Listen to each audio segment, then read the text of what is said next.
नमो नमः। चाणक्य संस्कृत अकादमी में आप सभी लोगों का स्वागत है। आज संज्ञा प्रकरण भाग 7 हम लोग देखेंगे। साथियों, ये सभी महत्वपूर्ण विषय टॉपिक वाइज आप सभी के साथ जो है डिस्कस किया जा रहा है। इनको ध्यान पूर्वक सुनिए और अच्छे से तैयार कीजिए। आज इसमें देखिए 5 सूत्र हैं छोटे छोटे, जो कि बड़े महत्वपूर्ण हैं। इसलिए जो भी संज्ञा सूत्र यूपीएससी या पीसीएस के सिलेबस में है, उन सारे सूत्रों को मैं यहाँ पर कवर कर रहा हूँ। और आप लोग लास्ट ईयर के क्वेश्चन पेपर को भी देखते जाइए, जिससे आपकी तैयारी अधिक आसान हो सके। देखिए उपसर्ग संज्ञा विधायक आएगा। उपसर्ग संज्ञा क्या है? उपसर्ग संज्ञा विधायक सूत्रम का तो आपको लिखना है प्रादयः उपसर्गाः क्रिया योगी। प्रादयः उपसर्गाः क्रिया योगी। प्रादयः उपसर्गाः क्रिया योगी, सब अलग अलग विभक्ति है, आप समझ सकते हैं। अर्थ है कि प्रादिगण में पठित शब्दों की निपात संज्ञा होती है तथा क्रिया के योग में उनकी उपसर्ग संज्ञा भी होती है। फिर से दोहरा रहा हूं, प्रादिगण प्रादिगण प्रादिगण प्रादिगण कहने से तात्पर्य जो 22 उपसर्ग हैं, ये प्रादिगण में पठित 22 शब्द मतलब 22 उपसर्ग जो हैं उन्हें प्रादिगण कहा गया है। प्रादिगण में पठित शब्दों की निपात संज्ञा होती है, ठीक है ना। तथा क्रिया के योग में, जब उनका क्रिया के योग में उनकी क्या होगी? उपसर्ग संज्ञा भी होती है, ठीक है। तो पतंजलि भाष्यकार कहते हैं, और उदाहरण देखिए, उदाहरण प्रणयति, ठीक है ना। यहां पर आया ना कि क्रिया के योग में उनकी उपसर्ग संज्ञा भी होती है। देखिए क्रिया के योग में जो है प्रणयति जो है यह क्रिया है।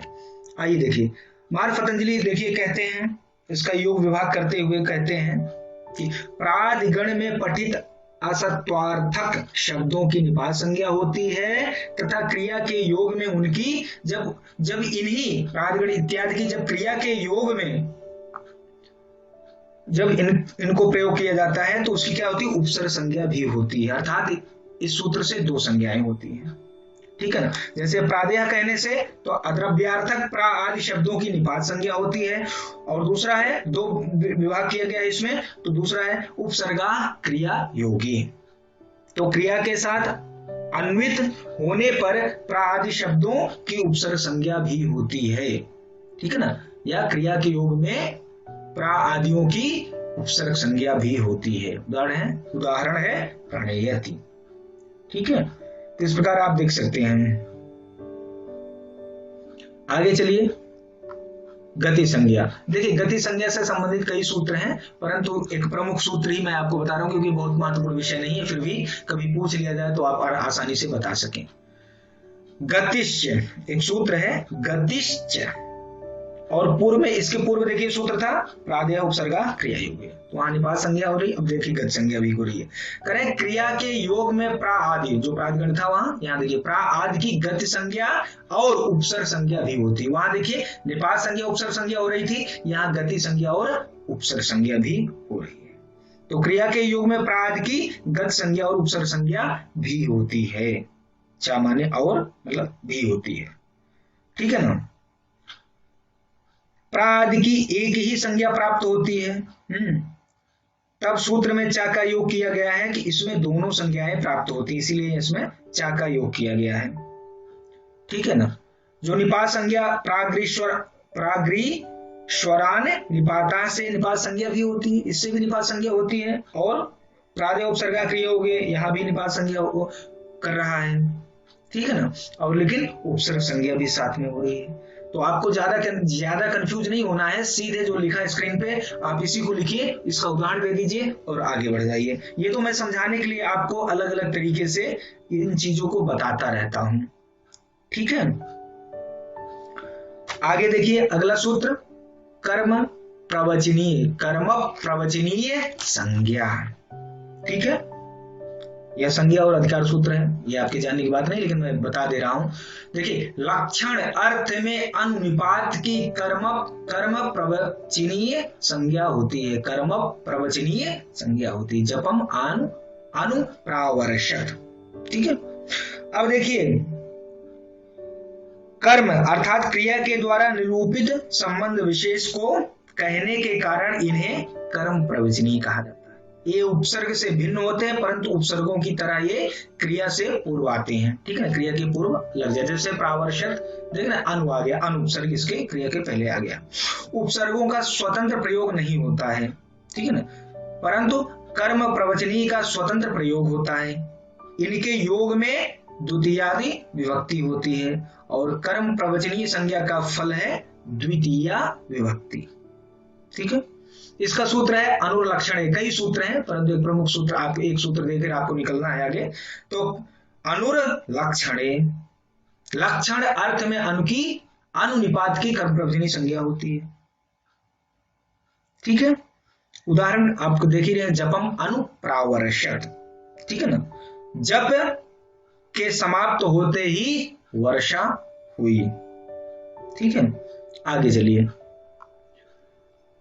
परस्मय पद संज्ञा आएगा, परस्मय पद विधायक, परस्मय पद संज्ञा विधायक सूत्र पूछा जाएगा। लिखना है आपको लह परस्मय पदम। अर्थ है धातु से विहित, यहाँ पे छोटी मात्रा होना चाहिए, विहित हो गया है, तो विहित ला के स्थान पर होने वाला आदेश परस्मय पद संज्ञक होता है। ला के स्थान आदेश होता है, वो आदेश शत्रुवत होता है, उसको हटाकर कोई नया आ जाता है। ठीक है ना, तो उदाहरण है तिप तस जी आदि। देखिए लह जो है, लह परस्मय पदम, लह जो है षष्ठी व्यक्ति एकवचन है, परस्मय पदम प्रथम व्यक्ति एकवचन। लह में स्थान क्या है, षष्ठी है। ठीक है ना, धातु से विहित, ला के स्थान पर होने वाला क्या आदेश कैसा होता है, परस्मय पद संज्ञक होता है। ठीक है ना, देखिए ला के स्थान पर तिप से लेकर महिं पर्यंत 18 प्रत्यय होते हैं। तिप तस्जी, सिप तस्थी, मिपो वसुमत।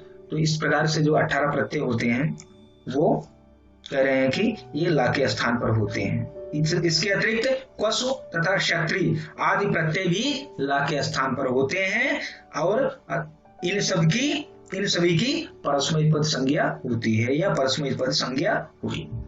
ठीक है, आगे देखिए।